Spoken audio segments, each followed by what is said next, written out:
How do I navigate rebuilding trust and showing up authentically after relapse? Welcome to the Therapy Brothers podcast. I'm Brandon. I'm Tyler. We're brothers, We're therapists. and we know recovery. Bring your stories, your questions, your successes with real recovery.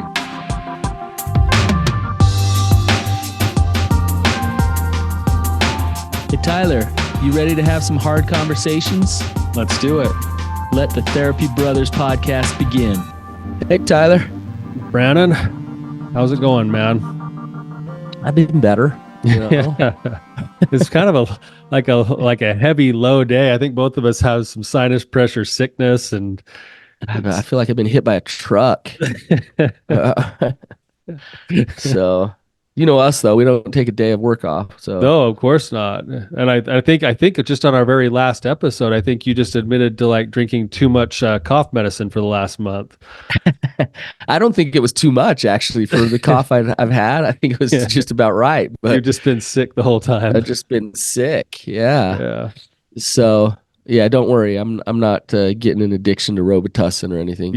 I'm not robo blasting. Remember our old like substance abuse clients that would use all kinds of stuff? Yep, like that. Yeah. You're not doing that. I don't have to worry about you. Well, yeah, you never know. You're sober on the show today. I am showing up sober today. Okay. So not from sugar though. So which I don't have any sobriety from that. Yeah. So. Amen. Yeah. Anyways, well, we got Justin on the show with us today. Justin, welcome to the show. Thank you. If you could give us just a little bit of what's going on with you and fill us in, and then ask any questions you have. All right. Well, probably it was close to 2 years ago when I had my D-Day. And since then, I had been completely sober. And I'm in a program, and my wife is also in a trauma recovery program. And everything was going good. We were getting to a really good place. And around July, I relapsed.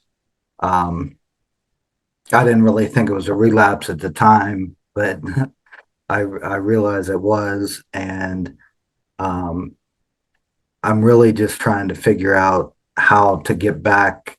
You know, we took a giant step backwards when this happened. And there were a couple of events that happened around the same time that this happened.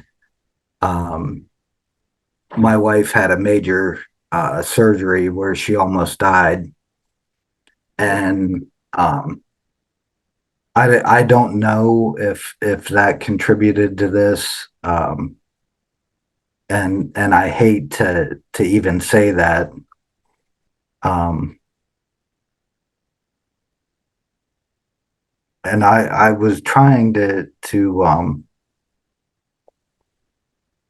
I guess not make an excuse, but justify what had happened. And I know that's not the right way to go. Yeah, I mean, the other thing that Justin, could you explain that? I wasn't trying to make an excuse, but justify what happened. What happened? What do you mean? Well, several times my wife has asked me why I went back to this, and what it was is it was actually on shopping apps on my phone, and it was women in lingerie. And but my wife has asked me several times why I did this, and I could only come up with a couple of reasons, but I don't want to push it off on something else. You know what I mean? But you're also saying that part of the reason you're sharing with us is that you're trying to look at the factors that might have gone. How does a guy go from beginning recovery work, 2 years all the way into sobriety, and then start having this thing happen. And so when you break it down, you're telling us that you don't want it to sound like an excuse, but one of the factors that was there is that your wife had a surgery that had some complications, and that did something to you guys emotionally, or something that's at least a factor if you're looking at it for your own work and your own sake, to say how did things break down. Right. Okay. And that's not an excuse. We're just trying to break it down and understand it. And the other thing that happened around the same time is I turned 50, and birthdays have never bothered me until this one. And this one really, really bothered me, and I don't really know why, but I turned 50 in July, and that's about the same time that this all happened. What did you experience? Like, what was so hard about it for you going through that transition into age 50? Can you describe more of the emotional process? I guess it's just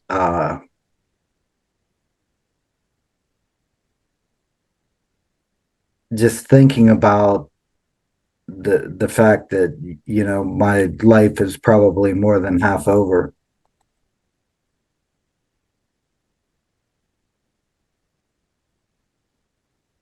What's the emotion that goes with that, or that was going with that, when you were kind of having to confront that? Kind of fear, and just thinking about the things that I haven't done, that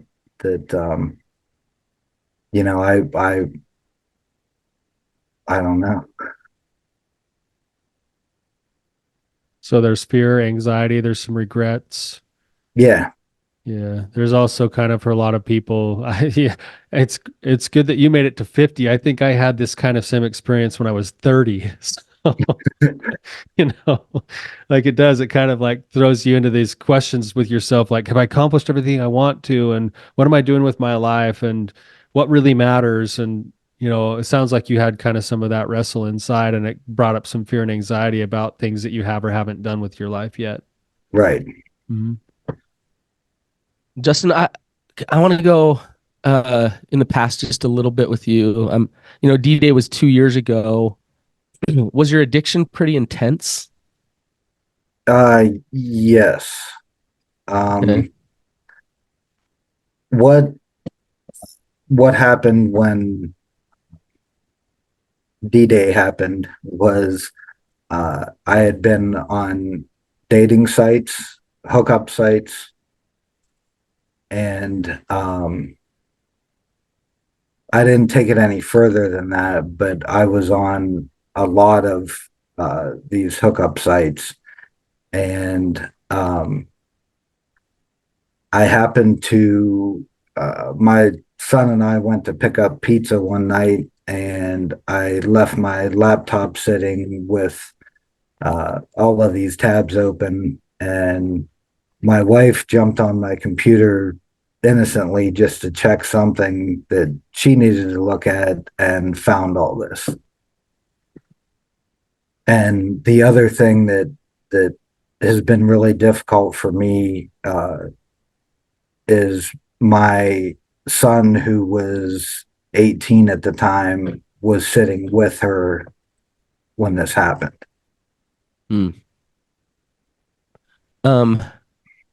So dating sites, hookup sites, I imagine porn and masturbation for years. What was going on? Is that accurate too? Yes. Okay.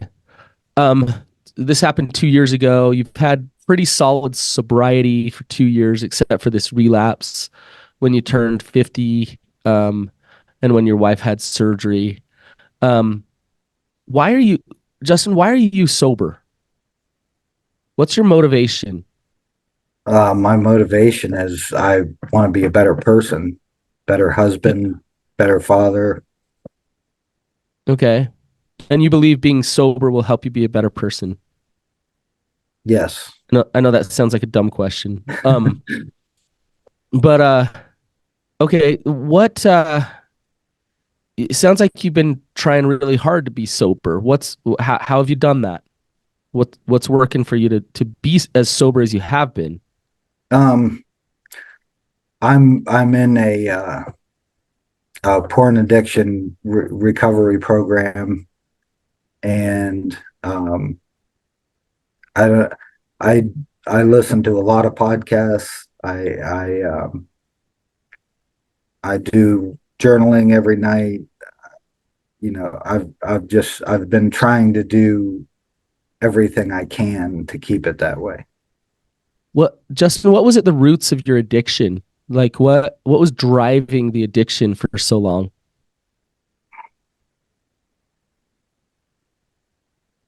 I'm not really sure. Yeah, that's what I was wondering. Um, It makes sense why the question that he's coming today, Brandon, is it's actually a valid question because he's saying, how do I rebuild trust and not lose all of my quote progress because I've been 2 years and then I had a slip or I had a relapse? And it's because the measuring stick, it seems, is that sobriety is the only way to build that trust or to somehow be a good man. we're focused on the wrong thing. When That's in what I'm reality, picking there's a up whole on. bunch of other stuff that goes into trust and growth and your manhood, you know. That's Yeah. kind of where you're going, right, Brandon? Yeah, what I'm wondering about is, and Justin, this isn't to say that you haven't been working recovery because it actually feels like you have He some. has been. Um, Yeah. but I'm wondering if you've been shooting at the wrong target because what I'm hearing is the most important thing is sobriety and maintaining trust with my wife. And what real recovery is the do you know what the most important thing is, Justin? Uh, Connection. Yeah, but it's connection to others, but it's also connection to yourself and connection to God. It's knowing it's knowing yourself and loving yourself and understanding yourself. So years of addiction, there's been years of secrecy, hiding, shame, guilt, and the acting out probably comes from soothing some kind of pain or trauma that you've had. Right.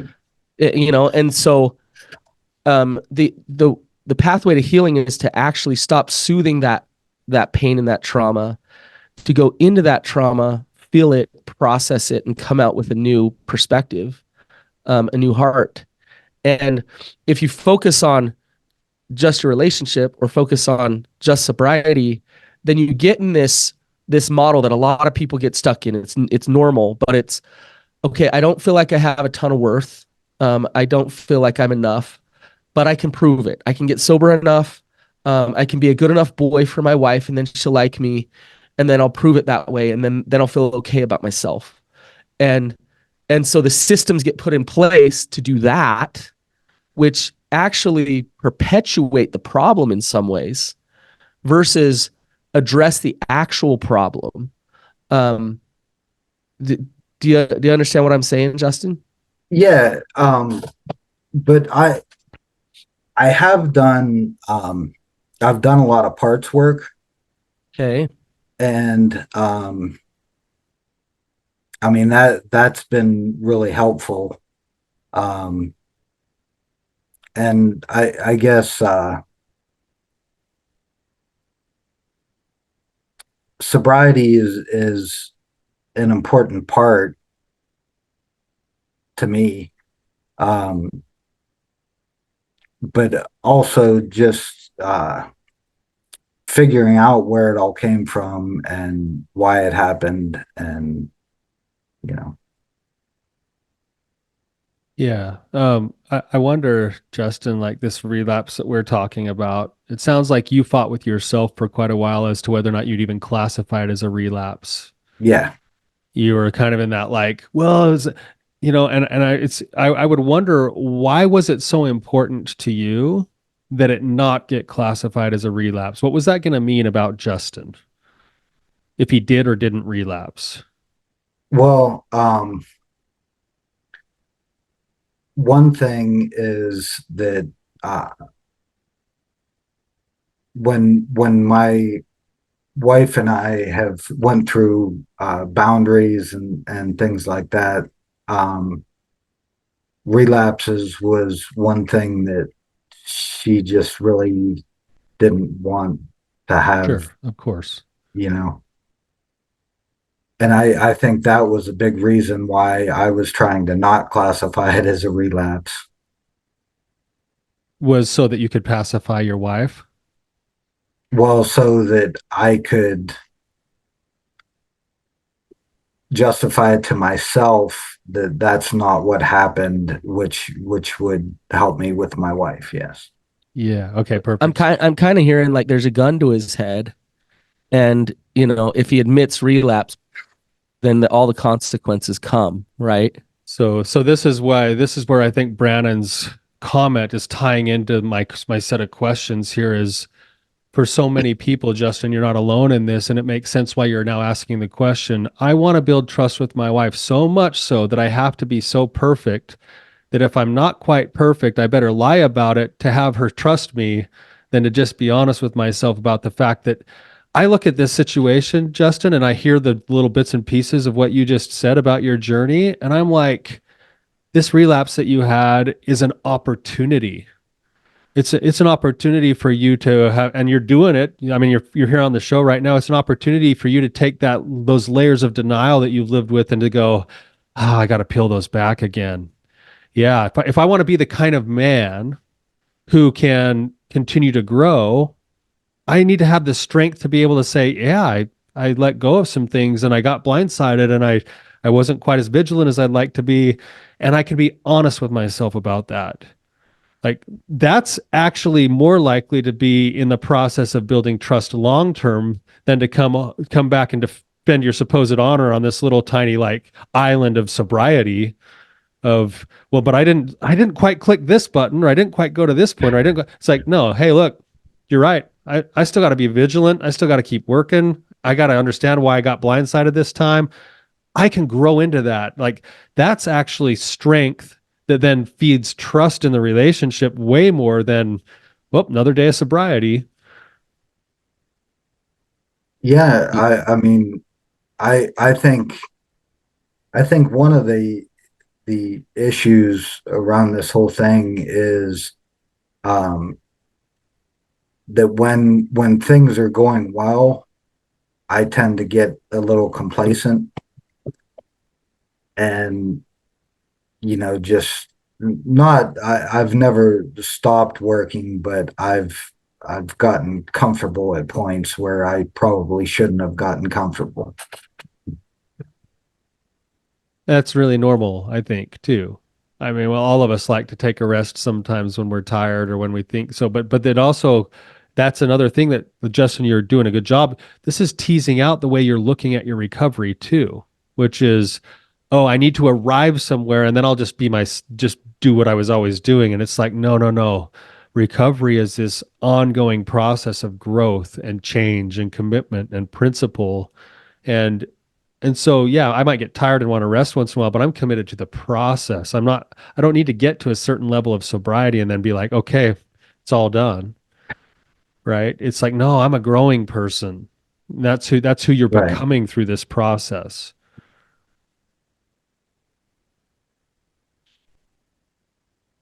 Justin, I'm going to ask you a kind of a really weird question. So hang in here with me, okay? Um, d- ha, have you ever heard of after baiting? No. After, so just think that one through a little bit. Like it's crazy that I even know a term like that. Like here's welcome to my world. So after baiting. Tyler, would you like to explain? Yeah, this is the term that's used for the guys who come into group and they're like, hey guys, I had something happen this week and I don't think I need to tell my wife. And what I did is I got on and I saw some images I probably didn't really want to see. And then I started to masturbate and I got about halfway done, but then I didn't ejaculate. So I don't think I acted out. I don't think I need to like be honest about that. I Yeah. masturbated. Yep. Yeah. So there's a couple lines that seem to be like lines that people focus on. And orgasm is one of them, right? So, okay, I can spend all night long masturbating and looking at lingerie where I don't see a nipple. If I don't see seeing a nipple, like that's a big deal. And orgasm, that's a big deal. So, and and so what happens is like somebody can act out all night long, but just tote the line. And the dopamine release actually starts to come by being able to toy with that line. Like, ooh, this is dangerous. I'm right there. Maybe I'll go over it. Maybe I won't. But I'm gonna try really hard not to. And if I don't, then what do you know? I don't have to sleep in the basement for the week, or I can still go on my mission. Or I mean, these massive consequences are there if I see the nipple or masturbate fully. Now, does this sound crazy? Does this sound normal? No, it doesn't sound crazy, but I can say that during this relapse, there was no masturbation or masturbation. Okay, no masturbation. No, But you looked at lingerie. You didn't look at full nudity. right. So it was hard to know, like, is this a relapse or not? So what is a relapse to you? Well, I mean, I guess my definition now has changed a little bit, and I mean, I think it's going back to anything like that I was doing before. That seems very vague. So, I mean, when there's such big consequences Mm-hmm. to relapse in your life, I think it needs to be clear. Like, what is relapse? Because we can't say, Justin, can we say don't have any sexual thoughts other than just with your wife? Is that like sobriety? Um, well, I mean, that's kind of hard. Yeah. Okay. So that's not realistic. Is that what you're saying? Right. Okay. So then if that's not realistic, then when are you being faithful and when are you not? When are you breaking certain commitments for you with yourself of what relapse is and what it isn't? Well, I guess the what I would consider relapse would be any type of objectification of women. Okay. That sounds a bit more clear. Um, and what does that mean? What does objectification mean?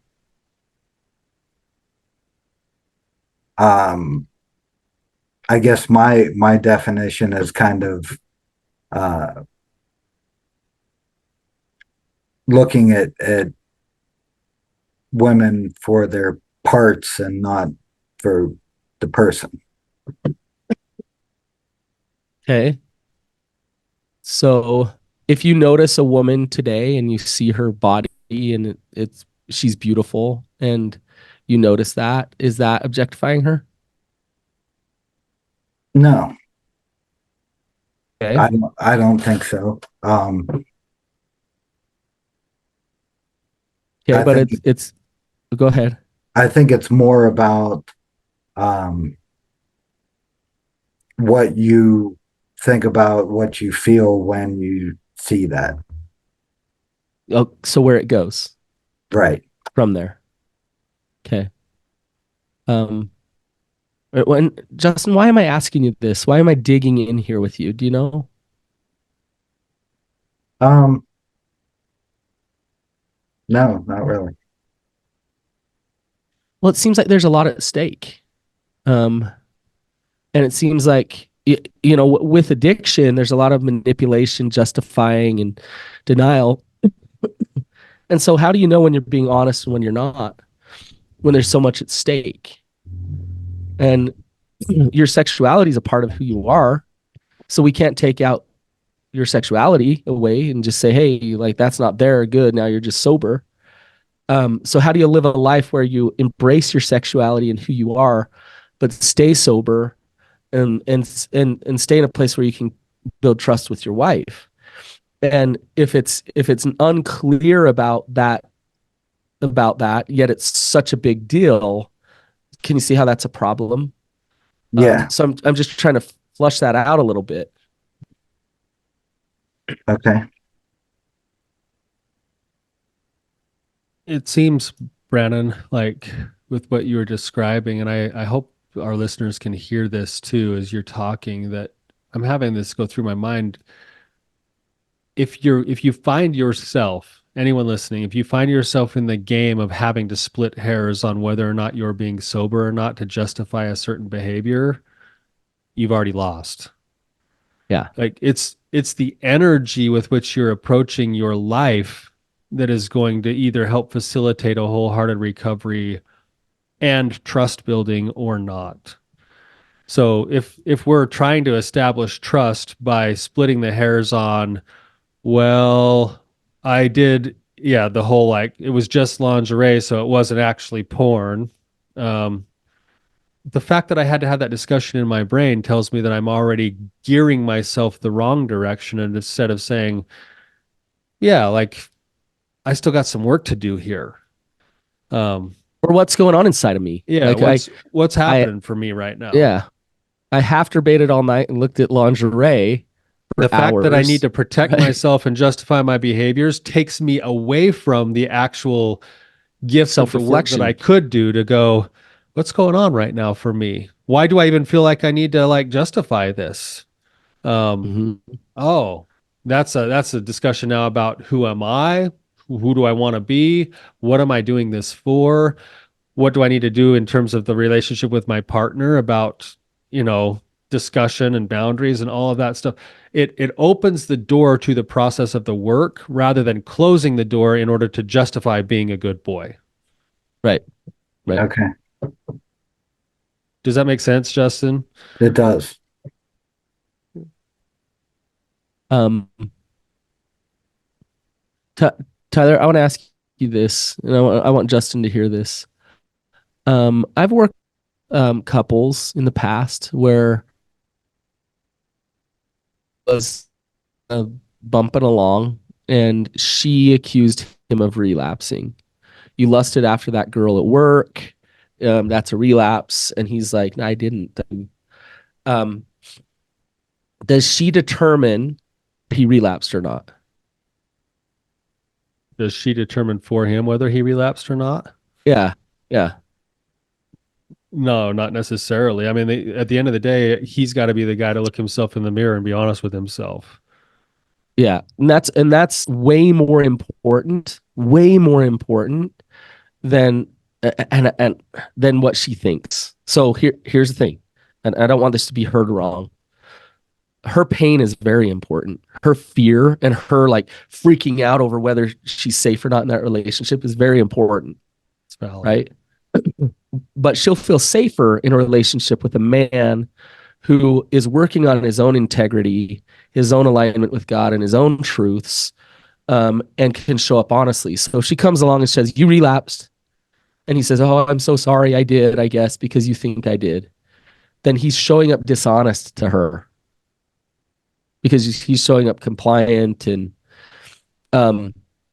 if she comes along and says, you relapsed, and he just says, forget you, I didn't, I'm not going to listen to you, that's showing up weak too, right? That's weak. Yep. Whereas if she comes along and says you relapsed, and he says, let me take a look at this, is there something here or not? And he'll look at that and he'll say, yeah, I think I did indulge in lust for too long, or I didn't, and I can see that you freaked out here, like, let's talk. That makes sense. About this. I don't blame you. Yeah. Like, I'm here. I'll listen. Talk to me about how you're feeling. I'm not going to call that a relapse. That doesn't meet the definition that I've set and that we've set in our relationship.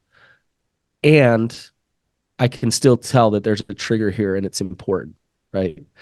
And Can I so give another example of that, Brandon? Yeah. This is really common. I imagine you probably run into this a lot, but guys will come into group and they'll say, Hey, I just had this discussion with my wife. She says that she doesn't have anything that she knows, but her gut tells her that I've relapsed, and she doesn't want me to be back in the house until I can admit that I've relapsed. And then we talk to them in group, and they're like, I honestly haven't relapsed. So I don't know what to do. Do I go home and just tell her, yes, I have, so that we can have peace and I can stay in the house and we can keep building our relationship? Or should I go home and say, hey, I haven't relapsed, but then I might be in the basement for the next 3 weeks? And the middle ground part of it is exactly what you just described, where if a guy could go, I wonder what could possibly be going off right now for her. Right? Maybe there's some other things because I haven't necessarily relapsed. I haven't gone and looked at porn or gotten on the lingerie or whatever else it is, but I've been pretty checked out with work. I've been stressed at work and checked out, and yeah, just all the ways that I used to act when I would be acting out. Man, I got defensive a couple days ago, and that's old behavior. And so I can see why she's triggered. So now all of a sudden that self-introspection, like she's offering me the gift of self-introspection, and I get to then offer myself the gift of going, oh yeah, those are things that were in play, and I'm aware of that now, and I'm trying to work on those things. Yep. And then I get to go back and offer the conversation to say, these behaviors haven't happened like you think they have, but I see all of this other stuff, and I wonder if this is what's tripping that wire. And if it is, this is what I'm trying to do about it. I'm here. But if she's the judge and jury of my recovery and my self-worth, and then I'm not going to listen to her triggers at all. It's like, well, she said I relapsed and I didn't. Yep. And then it blows up into this big thing, and I can't have an actual discussion with her about what's actually going on. And she doesn't want to be the judge and jury. She just wants to feel safe. Like, that's what she's looking for. Sometimes it sure looks like they do, though. It feels they want to be the judge and jury. But that's not what's underneath it. Yeah, you're right. What's underneath it is, I'm scared. I want security. Safe. I want to know that you're safe, and you can hold what's here. Justin, as you're hearing this, and Tyler and I talk through this, what's coming up for you? Well, one thing that I didn't mention yet that I think was a big trigger to her, and what caused a lot of the problems with this is that I got to the place where I was feeling really shameful about what I was doing, because this went on for a few months. And I went to my wife and I told her that, I was on a couple of these apps and I saw a couple things that I didn't think I should see, and I deleted them. And at that point I had deleted the apps, and I was staying away from it, but I didn't tell her what I had been doing for the last couple months. And you felt shame about that? Yeah, well, I felt shame through the whole process, but I didn't come clean with her. Mm-hmm. And then we use some software called Truple. And what happened is she looked back through there and saw it in the screenshots and that sort of thing. So you got caught? Yes. It was almost like it was the half debating version of honesty. Right. I'll be honest just enough. It's like, I'll be honest to try to create enough space for myself to move forward, but I didn't quite share everything. Right. Yeah. And then that's part of what destroyed the trust then. That's the reason you're sharing that, is because for her, that was like, you weren't really actually honest. Right. Yeah, that makes sense. To me, the issue there is not the lingerie. I mean, that is an issue, but the main issue there is the lying. the Right. manipulation, The shame. that's the fracture in trust in the relationship. That's the issue that will hurt your relationship and hurt you and your shame. It'll wear at your soul. It eats your soul. Yeah. Um, you know, if I think you get too, and when I say you, I mean people in general, they get too focused on what's a relapse and what's not, and what they don't focus enough on is just figuring out how to live an honest life. How do I be an honest person living an honest life with myself first and foremost, with God and with my partner? That's my focus, not this sobriety thing. The sobriety thing, I'm going to work on that. I'm going to have my tools. I'm going to, deal with my emotions in a healthy way, all these things. But my main focus is figuring out either why I'm struggling to be honest, or what I need to do to shift into honesty, and how I need to practice that. Okay. Yeah, it's the changing too of defining success and recovery towards that idea of Brandon of a wholehearted life. I spent the first half of my life hiding a lot of things, Justin, and then things blew up in my face too. A lot of the same way that you just described, with half truths and maybe just leaking out this and that enough to clear my own conscience, but never really being able to be fully straight. And after I started working recovery, I came to realize this principle, and I think you're right on the edge of this right now, is that there are very few greater feelings in this whole world than going to bed on a clear conscience. And regardless of what the outcomes are, if there's honesty and truth, you can go to bed on a clear conscience. That to me is a greater success than whether or not you were sober today. And if that clear conscience is fueled, then sobriety starts to take care of itself, because you're going to be honest about everything, which means you're more thoughtful with your choices. It means you're more intentional with where you spend your time and your energy. And that's the part that you're like, I want to build trust with my wife. Make sure your conscience is clear every day. And that will be building trust with your wife in the long run over the course of time. Okay. I would say that the lying has been the most difficult thing to overcome. Yep. Just I did it for so long and so often that it's like an automatic response. Anytime that there's anything that could cause me pain, the first thing that I would go to is lying. And Justin, what we talked about at the beginning here is when you're shooting at the wrong target, like what's underneath the need to lie?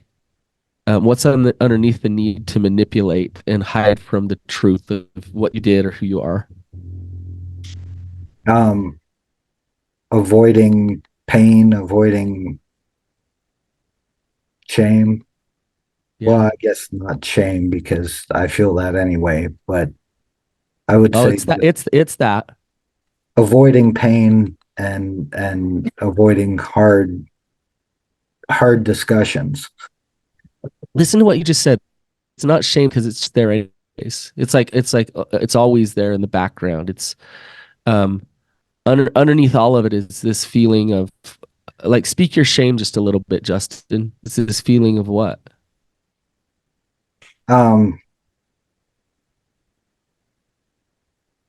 guess just everything that I've done. What does that mean about you? Well, it just, I'm not the person that I want to be.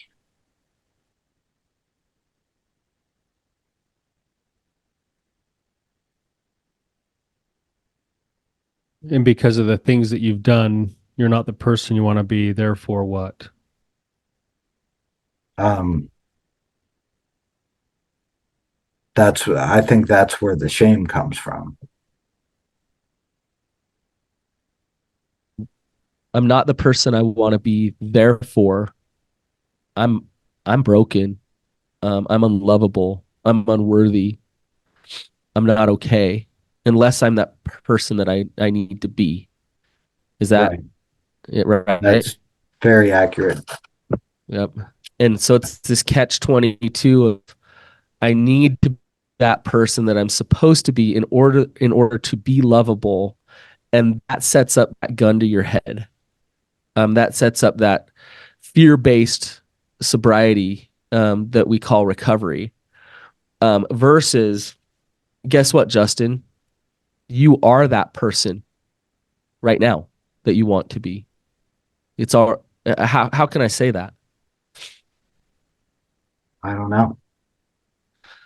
You are. You just don't know it.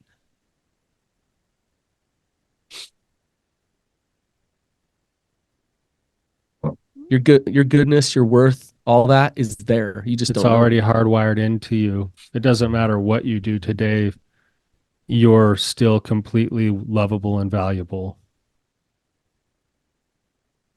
But It doesn't matter if you like spend the next 24 hours doing some service for somebody, or if you go half bait all day long, or if you go act out. Your intrinsic value as a human being is not hinged upon any of that. You, Justin, you don't have to spend your next 50 years trying to prove it anymore. It's not about working harder and being better. It's about surrendering to love that's already there for you. That's right there. And allowing yourself to feel that and know that. And then once you know that, then you can show up honest. It's not hard to. well, that's something that I would love to feel that way, but I'm just not there yet, I guess. Well, I think you're actually doing things that are getting in the way of actually getting there. But you think that there are things that are helping you get there. Okay. That's what Brandon's saying. Your hyper focus on what sobriety is getting in the way of letting Justin just be lovable as he is and be a work in progress and a man who's learning and growing. That's what you're saying, right, Brandon? Yeah, it's let's say I did something not great today. So let's say um I don't know, I ate a really bad lunch for myself or something. And um I'm talking to a friend and I'm like they're like where'd you go to lunch? And I'm like, "Oh, I didn't go out to lunch. I I'm kind of beating around the bush, whatever." Versus like, "Hey, call I I was feeling like crap today, I let myself down and today. I went and ate my emotions at Wingstop. I ate like 20 wings, and Sounds like our weekend, Brandon. I know, I just let it all out, and I just like I'm in pain right now, and I just indulged and numbed out, and that's what happened today. And what I'm saying is that's who I am. I did something that I'm not proud of, but I know that you can still love me because I know I'm lovable, even when I don't do the things that I think that I should. Right. And that's where we can live our life on the surface and in the light, is acknowledging our mess, acknowledging when we screw up, and acknowledging our also our goodness. But what we are always trying to do is manipulate whether or not we're okay or not, the way people see us. And that's where we just spin and spin and spin. Um, so it's just surrender. It's laying it all on the table. So this goes all the way back to the question you started with today, Justin. It's probably not the concluding place you were thinking we are going to end today, but your question was, how do I continue to rebuild trust after a relapse? And the answer that I think we're coming to is, I need to keep going to work on loving Justin and being open and honest with where Justin's at in his own process. And stop trying to prove it. That's going to be the best way you can actually help build trust, and it'll give you the most bang for your buck towards your own personal recovery. Okay. Yeah, and I mean, I know that I'm loved by my wife. I know that my family loves me. Um, but it's more of how I feel about myself. That's right. That's the work. There's certain beliefs that you cling to without even knowing you're clinging to them, that keep you stuck in agreeing that you have to hide everything because you have to perform for your love. And those are the beliefs that you get to go work on teasing out, and then asking if they need to continue to be true in your life, and then treating yourself and living your life in a different way other than those what those beliefs have had you do all along. So that, like when you said, my hardest part isn't even the sobriety, it's the honesty. Good, that's your target. Every time you feel like you're hiding, you're now in the habit of having to find a place to speak that. You're going to rewire how you live your life. If you understand the essence of parts work, Justin, that's the deeper work that we're talking about. So if you're focused on sobriety and whether you're relapsing and whether you're building trust with your wife, and you're just making sure that's anxiety based, it's fear based. But the parts work, if you understand the essence of it, it takes you into compassion for yourself, knowing yourself and knowing what your true self energy is compared to these protective parts. And when you start to recognize what that true self energy is, and you're able to unburden those protectors, you're able to step into that again and again and realize, oh, like I don't need to hide from this self energy. I can actually step into this more and let the fear go. That's what we're talking about. Like that's the real healing work that we're talking about. Okay. A lot of what I accomplished through the parts work was more figuring out where my behaviors came from, and you know, the root of the problems. But I guess I haven't looked as much at how to solve those problems. Right. And part of the solution to those problems is in parts work is to actually spend some time in the places that you've found with complete curiosity and compassion and love for those parts of yourself. That's part of the practice. Okay. So Justin, we're running low on time. You have any last questions for us?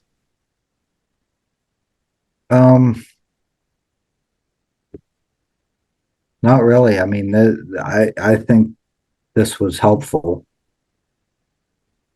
It's been a pleasure having you on the show and coming and being vulnerable with us and sharing what you're going through. So I really appreciate it. Thanks for coming on. Thanks for having me. Yep, takes some courage to come on the show. Thank you. And I think it was a good conversation.